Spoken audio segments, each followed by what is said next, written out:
टूटे फूटे शब्दों में भी स्तुति गा दे तो भगवान उसके ऊपर सहज प्रसन्न हो जाते हैं। कोई थोड़ी भी भक्ति कर ले, भजन करे, तो जो चाहो वो वरदान भगवान शिव दे देते हैं।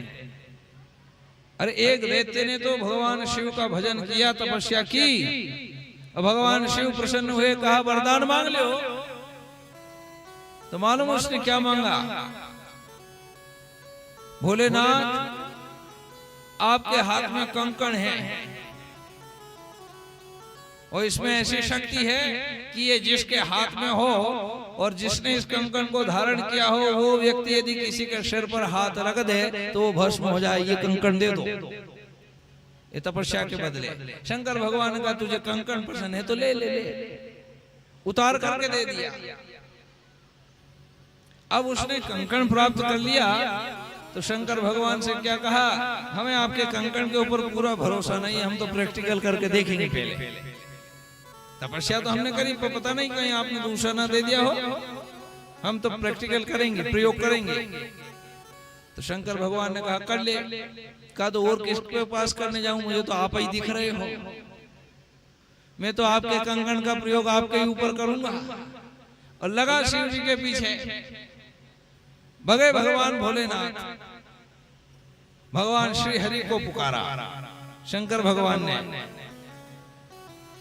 भक्ते भक्ते श्री हरि का स्मरण कर रहे हैं भगवान शिव और पुकार रहे हैं। भगवान शिव कहते हैं, शिव ने प्रार्थना की, है नाथ इस दुष्ट से अब आप ही बचा सकते हो। ये भस्म कंकण ले लिया और हम पे ही प्रयोग कर रहा है हमारा भस्म कंकण।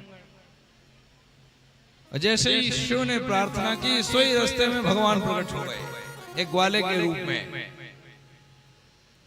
वो प्रकट हुए और जैसे ही भस्मासुर दौड़ता हुआ आया, ग्वाले के रूप में भगवान ने कहा, अरे अरे ठहरो ठहरो भाई, कहाँ भागे चले जा रहे हो, कहाँ से आ रहे हो, कितना हाँप गए हो, कहाँ जा रहे हो इसने दौड़ते दौड़ते।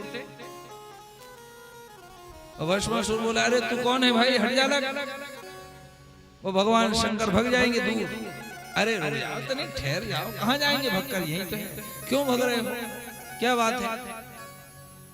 भस्मासुर कहता है, तुम नहीं जानते मैंने बड़ी तपस्या की शिव की, शिव प्रसन्न हो गए।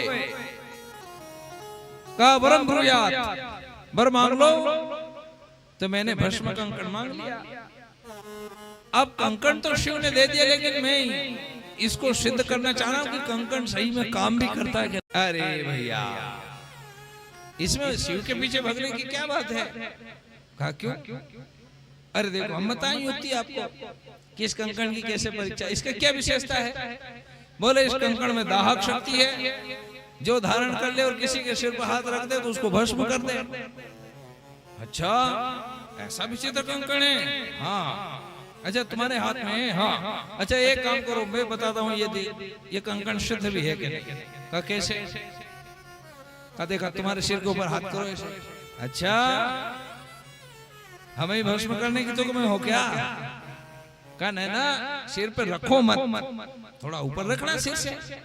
यदि इसमें दाहकता की शक्ति है, नष्ट करने की, जलाने की शक्ति है, तो तुम जैसे ही इतना ऊपर रखोगे तो थोड़ी तो गर्मी लगेगी। ये भगवान की वाक्पटुता है, क्योंकि भगवान की वाणी में माया छुपी है। भगवान बोलते हैं तो किसी किसी का तो अज्ञान का पर्दा हरण कर लेते हैं, और जब कभी बोलते हैं तो माया के पर्दे में उसको छुपा देते हैं। भगवान ने कहा कि सुनो, सिर पे रखो मत हाथ, थोड़ा ऊपर रखो, थोड़ा ऐसा लगे कि गरम गरम लग रहा है तो हटा ले। उसने भगवान नारायण की बात मानी, तो ऐसे हाथ किया। भगवान नारायण ने पूछा कैसा लग रहा है, गरम लग रहा है क्या? कहा नहीं लग रहा। कहा थोड़ा नीचे करो, वो थोड़ा नीचे किया। कहा अब लगा? कहा वो तो पता चल जाएगा, यदि इसमें दाहकता की शक्ति है तो गरम तो लगेगा। कहा नहीं लग रहा। कहा थोड़ा और नीचे करो, और नीचे किया। कहा अब लगा? नहीं, अरे कुछ नहीं है, शंकर भगवान ने वैसे बना दिया तुम्हें, ये कोई वो सिद्ध कंकड़ नहीं है जो भस्म कर दे। रख लो भले अपने सिर के ऊपर हाथ। उसको भी विश्वास हो गया कि सही में हम तो ठगे गए, भगवान शिव ने छल लिया। इतने वर्ष तपस्या की, भस्म कंकड़ मांगा और दिया कुछ नहीं, दूसरा कंकड़ पकड़ा के चले गए। तुम सही कह रहे हो भैया, इस कंकड़ में कोई दाहक शक्ति नहीं है। अरे नहीं है तो फिर रखो हाथ। और जैसे ही कहा, जहां उसने हाथ रखा तत्क्षण वही भस्मासुर वहीं जल करके राख हो गया।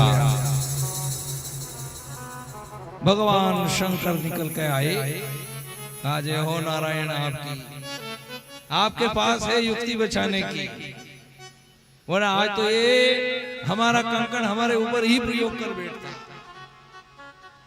तो भगवान तो इतने भोले भाले हैं, कोई थोड़ी भी भक्ति करे, थोड़ा जल चढ़ा दे, अकव्वे का पुष्प चढ़ा दे, धतूरा चढ़ा दे, भगवान उसी पर प्रसन्न हो जाते हैं। अरे इनकी